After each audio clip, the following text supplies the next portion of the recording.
ahead, turn to Matthew 15. Hopefully this is working. Yeah, okay. Matthew 15. Huh? I've got to figure out how to get this off. They're restricted to Holy Ghost praying. Oh, that's right. They didn't hear it. They didn't hear it. That's okay. That's funny. And Matthew 15. And so the last couple of 3 weeks we've been looking at the woman who had her daughter healed. And I hope that last Wednesday, sort of bringing Matthew and Mark together, helped to bring even more clarification as to why the Lord was not healing this woman or answering her prayer at first, and how that he changed his mind and healed her, and just sort of the process that took place. And so tonight, do something a little different. Well, not different, but I wasn't going to do this. Because Matthew 15, verse 29 through 31, and Mark 7, 31 through 37 is covering the same events. And Matthew only mentions about 3 verses here, and I was not going to really dive deep into this, but as I was studying it out, it just got deeper and deeper just with Matthew. And so I'm going to read Matthew's account, then we're going to turn over and read Mark. I'm not going to preach from Mark tonight, but just zero in on something, okay? So Mark 15, these are the days before the 4,000 are fed.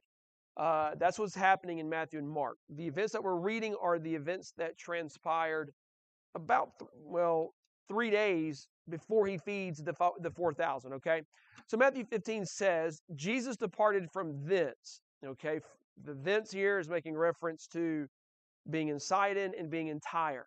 So he departed from there and came nigh to the Sea of Galilee and went up into a mountain and sat down there. And great multitudes came unto him, having with them those that were lame, blind, dumb, maimed, and many others. Cast them down at Jesus' feet, and he healed them, insomuch that the multitude wondered when they saw the dumb to speak, the maimed to be whole, the lame to walk, and the blind to see, and they glorified the God of Israel. Verse 32. Then Jesus called his disciples unto him and said, I have compassion on the multitude, because they continue with me now 3 days and have nothing to eat, and I will not send them away fasting, lest they faint in the way. When you continue reading all the way down to verse 38, you find, and they that did eat were 4,000 men, beside women and children. So these are the events that are leading up to the feeding of the 4,000. Okay, that'll be something that's a whole nother sermon set of messages. Okay, but turn to Mark 7. Mark 7, verse number 31. Mark 7 and 31. Now, what Matthew is doing here is Matthew is giving us, I'm going to bring it out on the outline, okay? But Matthew is giving us a synopsis, an overview of these 3 days. Mark zeroes in on one particular event that is happening. Mark 7 and verse 31. And again, departing from the coast of Tyre and Sidon, he came into the Sea of Galilee through the midst of the coast of Decapolis. And they bring unto him one that was deaf and had an impediment in his speech, and they beseech him to put his hand upon him. And he took him aside from the multitude, put his fingers into his ears, and he spit and touched his tongue.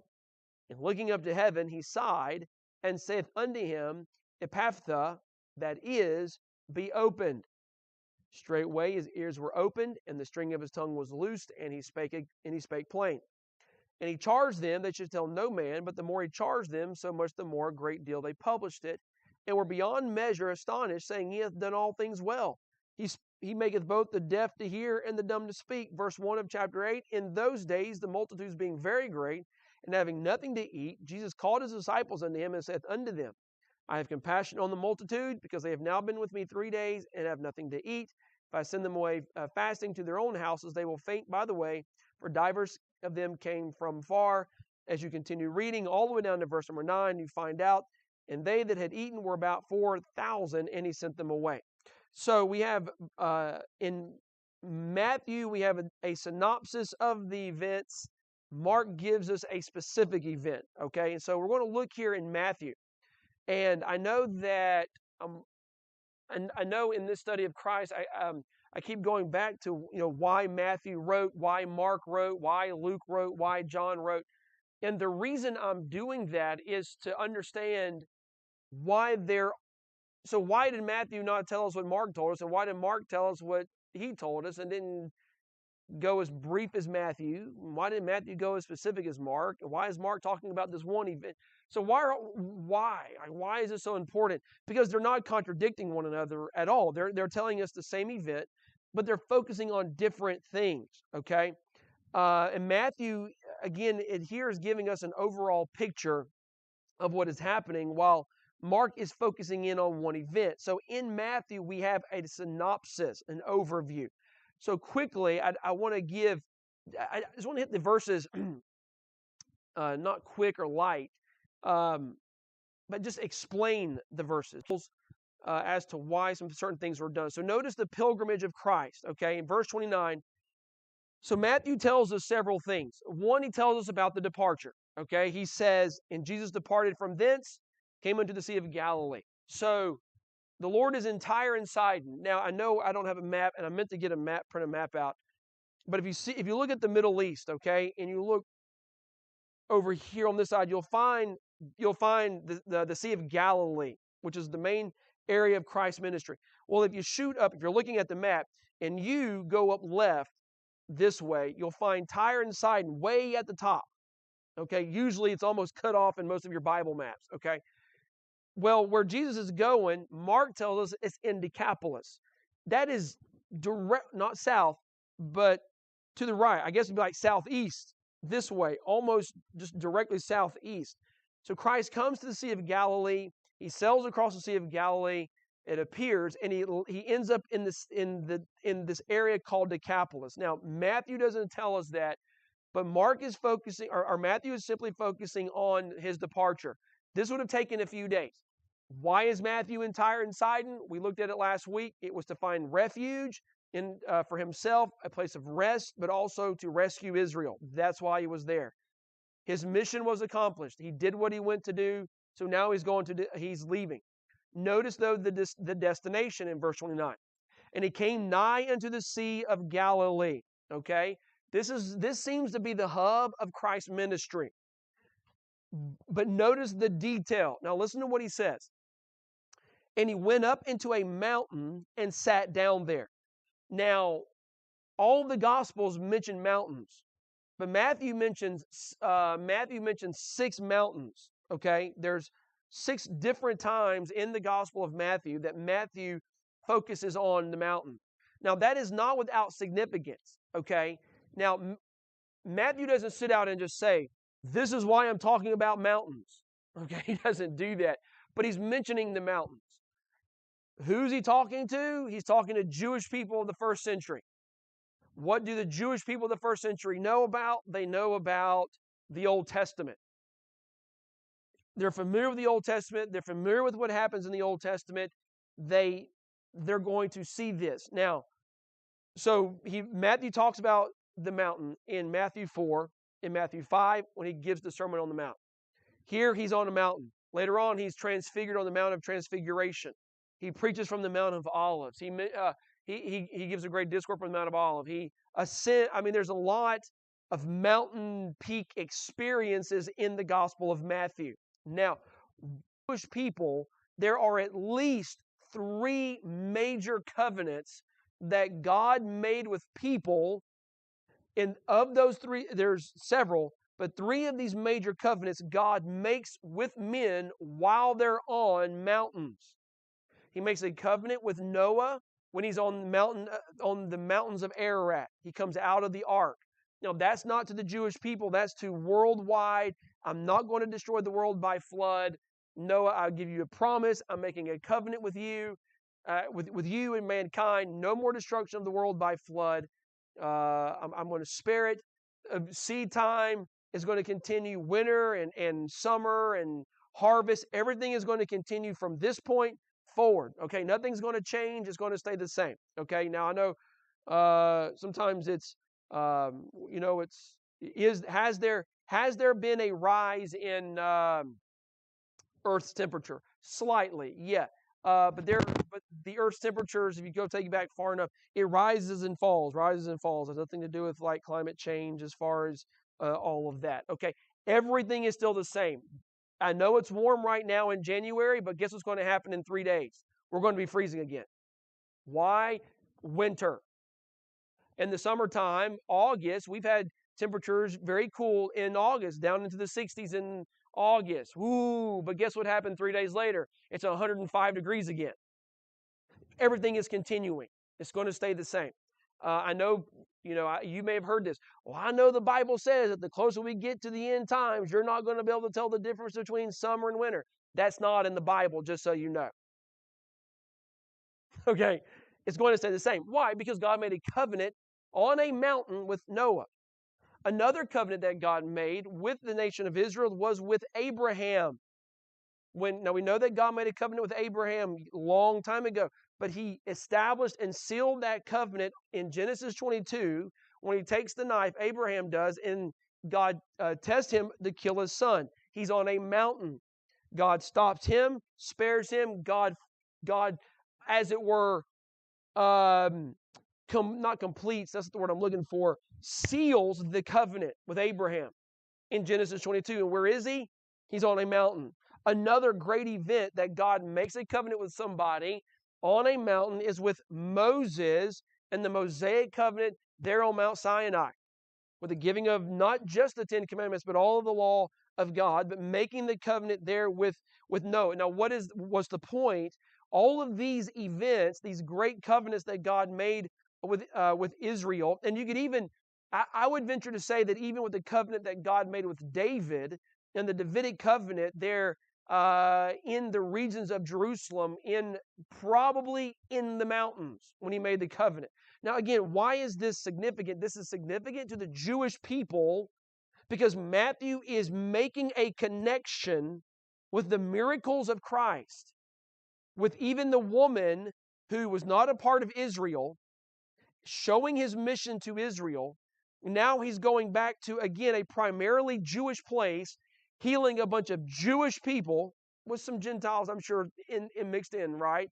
But primarily a Jewish group of people. Where is he? On a mountain. This is bringing attention to the covenants of God. This is a mountaintop experience, as it were. And so Matthew is zeroing in on that. And this is why this detail, he went up into a mountain and he sat down. Many times these covenants were made. Jesus is not making a covenant here, but it's showing a fulfillment of covenant. That he is God's man. He is God. Of course, we know he's God in the flesh, but he is God's Messiah coming to fulfill this. So this is all about this pilgrimage of Christ. But notice in verse 30, the power of Christ. Now, Matthew reflects on the power of Christ. And the Bible says, and great multitudes came unto him, having with them those that were lame, blind, dumb, maimed, and many others. Cast them down at Jesus' feet, and he healed them. Now, notice the multitude. Now, Matthew tells us that great multitudes came to Jesus. Now, this seems to imply that this was not just a great multitude, but great multitudes. It seems like there were several times when there were large numbers of people coming to Christ. Now, as we will see, this was a large multitude of people. Okay, now the words of Matthew seem to suggest that simply there were great crowds of people coming and going. As you continue to read, we find out that there's at least 4,000 men, not counting women and children, over a 3-day period of time. Now, was it a full 4,000 on the first day? Well, I have no idea.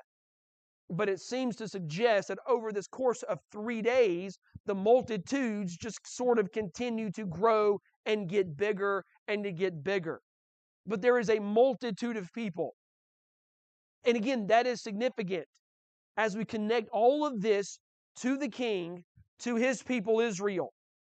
Now, the king is serving the multitudes of people. But notice the ministry quickly. Now, as we're going to see in verse 32, Okay, this takes place over a period of 3 days. And Christ says, I have great compassion on these people.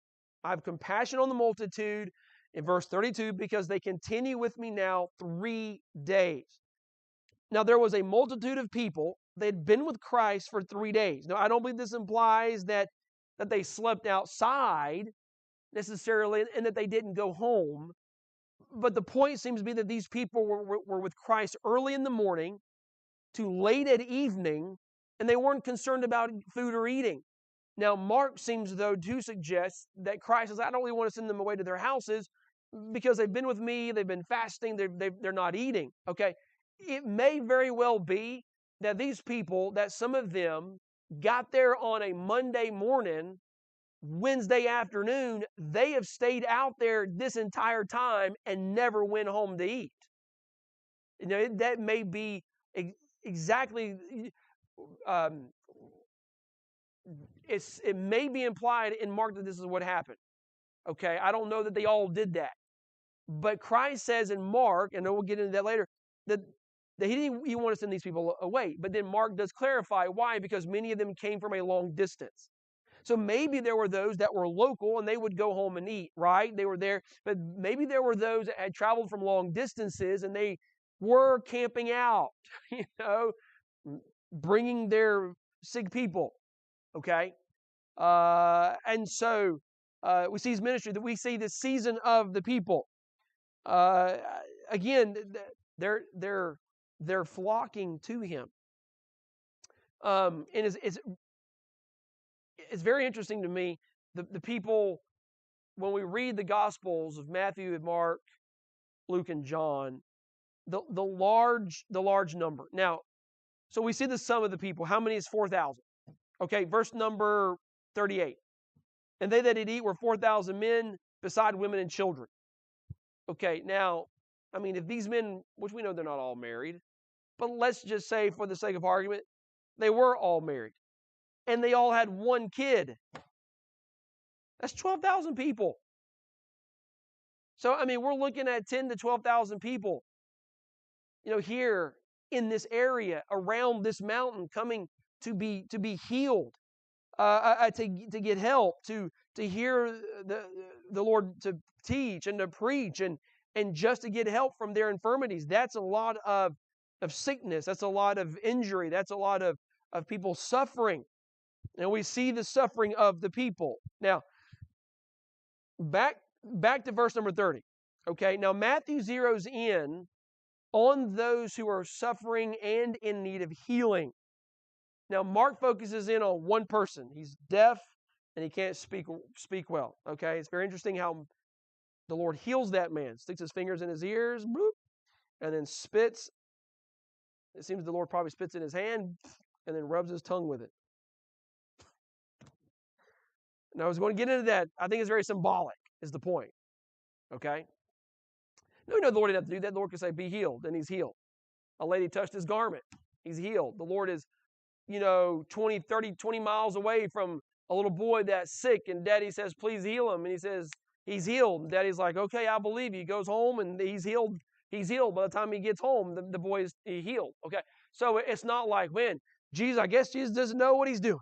All right, the Lord's losing his touch. He's having to stick his fingers in his ears. Okay, Mark, I think it's symbolic, okay, of what is, of even what is happening. But notice here, though, what the Lord is doing in verse 30. Okay, great multitudes having with them those that were lame. Okay, those that are lame are those that cannot walk. Blind are those that cannot see, obviously. Those that are dumb are those people that cannot speak. Probably even those that are dumb, they probably can't speak because they're probably deaf. They can't speak well. They have a problem with their speech. Okay, and then those that are maimed. Maimed, like somebody who had an accident and they had their arm cut off or something, a leg, a toe. Maybe they were soldiers at one point and they had a finger chopped off, or something like that. And many others, and they cast them down at the feet of Christ. Now, this is very symbolic. How is it symbolic? Here we have Jesus, the Messiah, on a mountain. Now, there's other symbolism with the mountain in the Old Testament. Okay, so in Isaiah 14, right, we have Lucifer, and what does he say? He says in Isaiah 14, he says, "I will ascend to the mountains. I will sit on top of the mountains. I will ascend to the sides of the north. I'm going to be upon these." In the Old Testament of the Jewish people, being on a mountain symbolized safety, it symbolized security, but it also symbolized strength and authority. And so here Christ is, the King of Israel, on top of the mountain where covenants are made with God and the people, and he is sitting there, and they're casting these people that are sick and maimed and hurting, they're throwing them at the feet of Jesus Christ. They're coming to Jesus very humbly. The scene is one of authority, but it's also one of compassion. They're throwing them at the feet of Christ, and he's healing them. He's touching them. He's speaking to them. However he does this, whatever he does to these individuals, this is what he's doing. He's healing them. But these people they're suffering. Okay, this is not people that just stump their toe and they're having a bad day. All right, these are people whose lives are truly being changed. And often in this so I'll take another time out, but so sometimes we wonder about the power of God. Well, what is the power of God? Is the power of God something that you can feel? Well, maybe. Is the power of God something that you see? Well, maybe. But the power of God is this, what we see right here. And you say, well, Brother Dan, yeah, people blind and they're seeing and dumb and maimed and all these. No. Look beyond that. And look at what is happening. And what is happening, their lives are completely transformed. Okay, that is truly the power of God. It's not just that the blind can see. It's not just that the lame can walk and the maimed are made whole, as it says in verse number 31. Okay, we'll talk, we'll mention, but their lives are changed. Truly, forever formed. And that's exactly what the power of God is and does. It's when a life is completely transformed. I'm no longer the same person that I was. You may experience something that might do that. I mean, obviously these people did, say, well, you'll never experience it. No, I mean, these people experienced some great thing that happened in their life and they're forever changed, okay?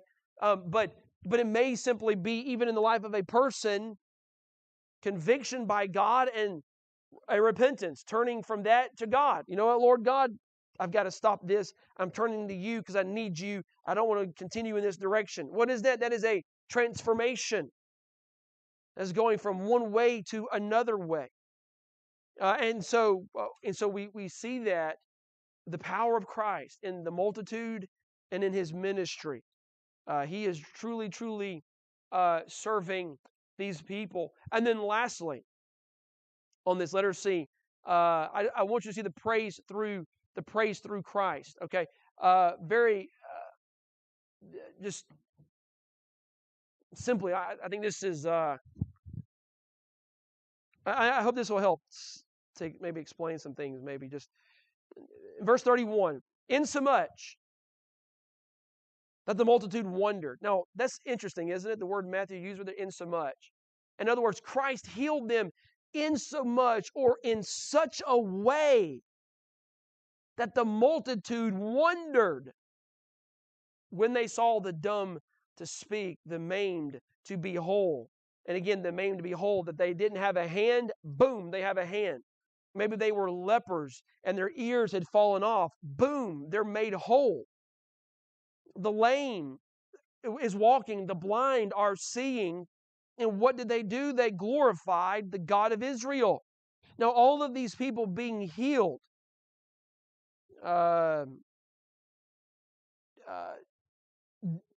those that were being healed, something actually wonderful happened to those that were watching. Now we must remember, you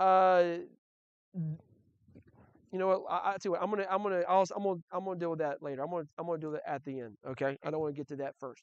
Notice the witnessing of the people first. Okay. I want to look at that. Notice the witnessing of the people. The people are watching this. You say, well, Brother Dan, duh. I mean, if you're seeing a blind dude seeing, or a deaf guy hearing, or a lame dude walking, or a guy with no arm, all of a sudden he has a hand, I think I'm going to watch that. Well, yeah, sure. But that's the point that Matthew is saying. They are witnessing this. Why is that a big deal? This wasn't made up. Matthew's writing to first century Jews that didn't see this. What? Okay, so remember, Matthew's telling them, hey, Jews, Jesus is our Messiah. Well, if he's our Messiah, why did we crucify him? Matthew says, because you're a bunch of knuckleheads. This is what happened. This is the Jesus. This is our Messiah. Remember the lady, the lady from Tyre and Sidon? Yeah, and she came to Jesus. This actually happened. She wanted her daughter to be healed from a demon. Yeah, Jesus wasn't going to heal her. Well, why not? Because he came to us first. He came to save us. And guess what we did? We rejected him about a year and a half later after this. Just so you know this guy Jesus that we rejected, he went back down to Galilee, through the Sea of Galilee to Decapolis, the area of the 10 cities. And you know what he did? He went up to a mountain. He began to teach and began to preach, and he began to heal everyone that came. And guess what? All of the people, they saw this and they wondered after it. They witnessed what he did. When Matthew wrote this, and there's differences of opinion, I know. Matthew, this probably happened in AD 30. Matthew probably wrote between AD 55, AD 60, maybe 25 years later. Okay, so that was a really long time. And they couldn't, but this is the point, though, that most of these people are still alive when he wrote this, when Matthew wrote this. And all through the first century, there was never any doubt that these things took place. As far as, there was doubt, but no one debated it. Oh, that didn't really happen. No. He's saying they saw this. And the great multitudes in verse 31, insomuch that the multitude wondered. Secondly, notice the wonder of the people. Insomuch that the multitude wondered when they saw the dumb to speak. Now, this word wonder means to be amazed. It means to marvel. It has the idea of being astonished out of one's senses. In other words, so many people were being healed that people were saying things such as, I can't believe what I'm seeing. I cannot believe this. Look at all of these people being healed. They were astonished out of one's senses. I mean, it flabbergasted them. They were awestruck. It means to wonder very greatly. It means to cause to wonder, to regard with amazement and with a suggestion of beginning to speculate on the matter. In other words, they say, well, that's kind of a weird word. Are you saying these people were speculating? Yeah, they were rubbing their eyes. Am I really seeing what I'm seeing? That dude didn't have a leg. I'm telling you, man, 5 minutes ago, that guy didn't have a leg. And now he's running with his both legs. No, you're kidding me. I'm telling you, man, just keep watching. Just watch and see what's going to happen. That guy right there, he doesn't have an arm. Look, boom, it's back. Can you believe this? What? So these people, they're amazed. They're astonished. They're awestruck beyond their senses. And yet Matthew is telling us they saw this. This happened. It's almost as if they couldn't believe their eyes and their ears. And they began to wonder. And they began to be amazed. But notice the worship of the people. But then what is of course, the natural reaction of these individuals? In verse 31, insomuch that the multitude wondered when they saw the dumb speak, the maimed to be whole, the lame to walk, and the blind to see, and they did what? They glorified the God of Israel. Now, Matthew specifically states that they glorified the God of Israel. Now, it may be that there were Gentiles in the crowd. And these Gentiles began to confess that the God of Israel was the true God, because the way that Matthew writes is they glorified the God of Israel, you know. It also may be that Israel, the Israelites and the Jewish people just simply began to see Jesus as the Christ, and they began to glorify the God of their country, the God of Israel. But it's always important to remember the purpose of miracles and the reason why miracles were performed. Because, okay, this is, so people will say, well, I would believe if I saw this happen, right? I would believe if I saw a dude with no legs all of a sudden grow both legs, I would believe. I'd believe that. Okay? Now, it's important to remember, though, the purpose of miracles and why miracles are performed. Okay? In the Bible, you will always find that miracles are performed first and foremost to meet a legitimate need. The prophets didn't just do something to say, hey, watch this, guys. Boom. All right, Jesus didn't say, watch this, and start levitating in front of them. Oh, I can defy gravity. Watch this, make the guy float in the air. It's always to meet a legitimate need, first. And secondly, it is always to point people to the goodness of God. Now, in the Bible, we must remember that there are miracles that are taking place even today. But the miracles that were taking place in those days, and when something miraculous takes place today, it is to point people back to God, okay? Now, these miracles are never for the purpose of showing off, and they are never for the purpose of, y'all going to think I'm crazy when I say this.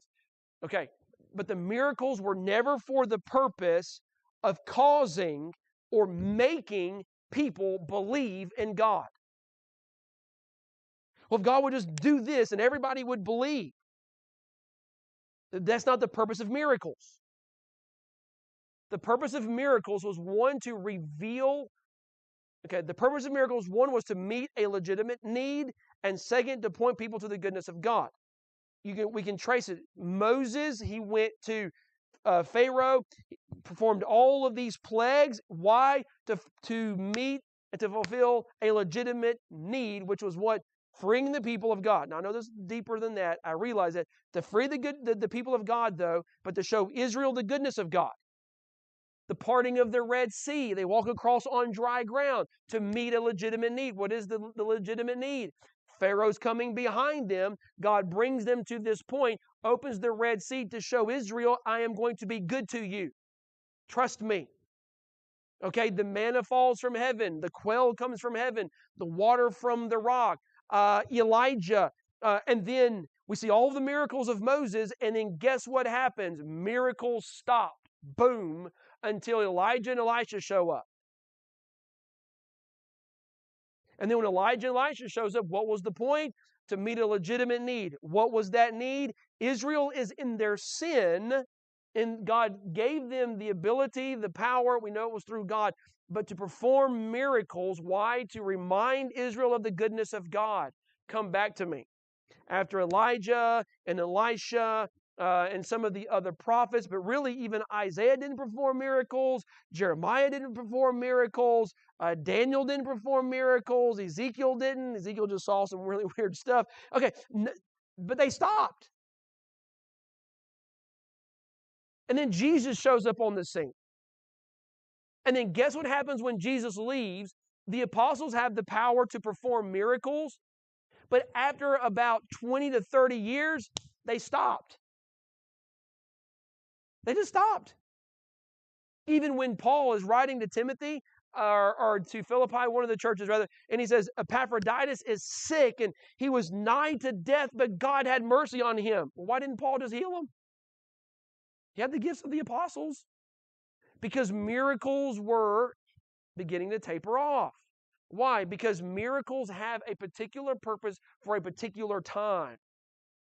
And when the miracles are here, it is to meet a legitimate need and to remind people of the goodness of God. We are not seeing miracles such as this, and I'm not saying that a miracle like this can't happen. No. Don't. I'm not saying that. Can God make a blind person be able to see again? Yes. Has God done that? Sure. Even since then, deaf people to be able to hear? Yes. Okay. There are great miraculous things that do take place in the lives of people. But we must remember, though, that the miracle in and of itself is not to cause or make people believe in God. Does God desire for people to believe in Him? Yes.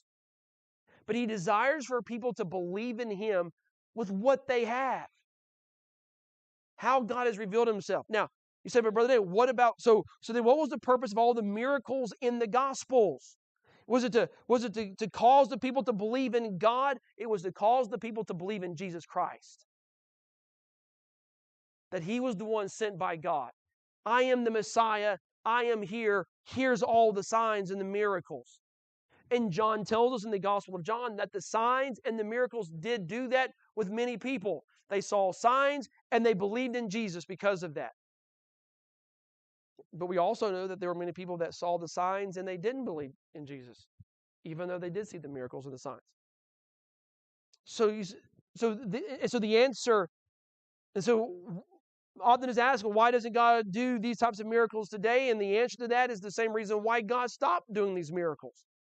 And what is that? Because miracles always served a purpose. And the purpose was not, and it is not, to make people believe in God. The miracles served a purpose for the time that they were being used. Okay? And I would even, I know this is going to sound crazy. I would even say that miracles were performed for those who already did believe in God and needed to be reminded of Him. Because when you look at Moses and what Moses did, the people there in Egypt, they didn't know God, but they knew about the God of Abraham, Isaac, Jacob, and of Joseph. And so when Moses shows up, the miracles do what? Yes, they're convicting Pharaoh, but it's for the people to know who remember God. Oh, yeah. Elijah, it was for the people of God. Here in the New Testament, when God shows up and Christ is performing these miracles, who is it for? It's for the Jewish people who already did believe in God. I mean, the Old Testament. And so I would even go so far to say that the miracles is not for the unbeliever, even though it can help the unbeliever. Okay, and we see that. We do see that. Okay, but it seems like the primary purpose is for the believer. Is it so that the believer's faith can be made strong and can believe in God again? Honestly, I don't think so. I think that the purpose for the believer to see the miracles of God is simply to remember the goodness of God. Can it strengthen our faith? Certainly. Should they strengthen our faith? Certainly. Okay, but the reason is that these miracles were for a time. This time. Christ is before these multitudes. He's before these Jewish people. He's sitting on this mountaintop. He's within this covenant of God. And He's showing these Israelites, I am your Messiah, and I will heal you. I will take care of you. And these miracles were for these people. And the ultimate result here of these people was what? They glorified the God of Israel. They began to worship God. They praised Him. They lifted Him up. And then after that, of course, we see in the weeks to come, we'll look at His healing there. So this is many times these reasons of these miracles. Because I've heard people say, whether they be atheist or, whatever, I'll believe in God if He will set this wet napkin on fire. Okay, that's just not what miracles do. That's not the point of the miracle. That's not. He didn't do that in the Old Testament. He didn't do that in the New Testament. That's not what He did. That's not the point, nor is it the purpose. And if someone is waiting for that to happen in order to believe God, then they will just never believe God, because God's not going to do that. Okay, God's not going to do that. And so, and again, remember, and the purpose of the miracles is not to cause or make people believe. No. I would even venture to say that the miracles are for those who already believe in God and who already know who He is, and God is just testifying again of His goodness to them. So, but here in Matthew, we see the synopsis of Matthew is giving us an overview, and then next week we'll look at the specific details of Mark and the guy that the Lord stuck His fingers in his ears, spit on his fingers, his hands, rubbed the guy's mouth,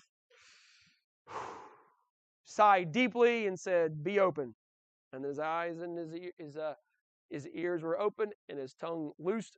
And so it's a very interesting way of going about healing somebody. And so, but thank you all for coming. And so we'll pray and dismiss with a word of prayer. And those that are joining us on YouTube, thank you for meeting with us tonight.